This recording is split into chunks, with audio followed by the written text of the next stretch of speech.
How does God want to heal the world?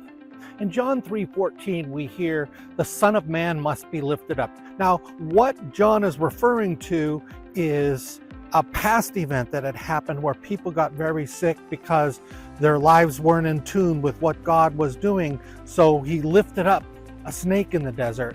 And now he says he wants to lift up his Son. He wants to lift up his Son to bring us healing in our life.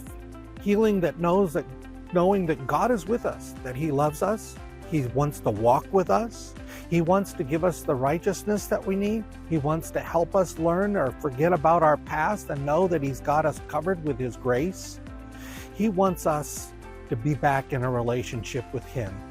I hope this video has been helpful for you, but in any case, as we say, Salam Alafia, La Paz de Dios en tu viaje. God's peace be with you, your journey.